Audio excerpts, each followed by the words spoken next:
आजकल किसी प्रोडक्ट पर हैंडमेड और लिमिटेड एडिशन लिखा हो तो बस लोग पागल हो जाते हैं। अगर मैं कहूं भारत का एक आर्ट यही सब पिछले 4000 सालों से कर रहा है तो असली ओजी है कौन?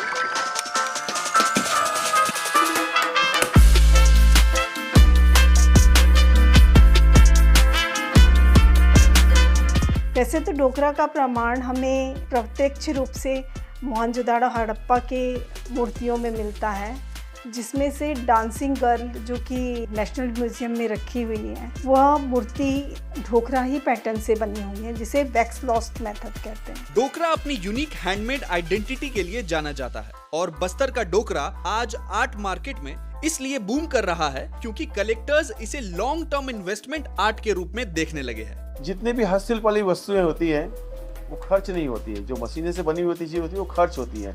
ये एक इन्वेस्टमेंट के हिसाब से देखा जाता है क्योंकि हाथ से बनने वाली चीज़ कॉपी नहीं हो सकती।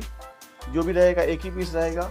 वर्ल्ड में आपके पास जो पीस है वो एक ही पीस है आपके पास में। बहुत मेहनत लगता है। एक दिन में तो कुछ बनेगा नहीं, 2-3 दिन होने से दिखाई देगा काम। सबसे ज्यादा समय और मेहनत लेने वाला ये पूरा प्रोसेस नदी किनारे की मिट्टी से शुरू होता है।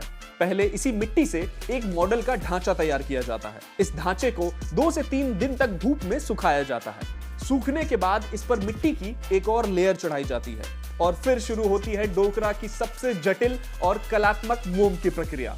गर्म की हुई मोम को पहले पतले धागों का रूप दिया जाता है, फिर आर्टिजन्स मॉडल पर मोम के इन धागों से आकार देना शुरू करते हैं। इन वैक्स के पैटर्न्स को शेप देने में माइक्रोस्कोपिक लेवल की प्रिसीजन लगती है।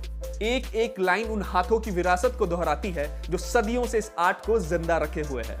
इस डिटेल्ड मोमकारी के ऊपर एक बार फिर नदी किनारे की मिट्टी लगाई जाती है और फिर खेत की मिट्टी में भूसा मिलाकर एक और लेयर चढ़ाई जाती है। तब जाकर शुरू होती है भट्टी की असली प्रक्रिया, जहां ये कला अपने अंतिम रूप की तरफ आगे बढ़ती है।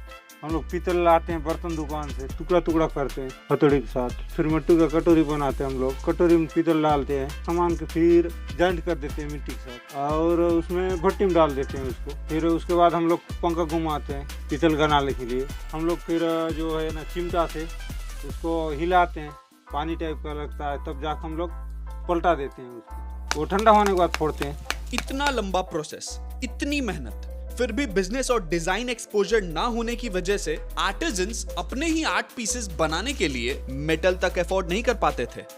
ये जो कला है बहुत महंगी भी थी, तो पीतल धातु इसमें लगता है तो बहुत महंगी पड़ती थी ये। सरकार ने इस इशू को समझते हुए बस्तर में डोकरा को ODOP, one district one product के रूप में चुनकर आर्टिजन्स के लिए सिर्फ बिजनेस अपॉर्चुनिटीज ही नहीं बनाई, बल्कि उन्हें मार्केट सपोर्ट से लेकर डिजाइनिंग एक्सपोजर तक हर लेवल पर रियल सपोर्ट देना शुरू किया। तब से ना जैसा डिजाइनर भी आते हैं, डिजाइन का काम कराते हैं हम लोग को।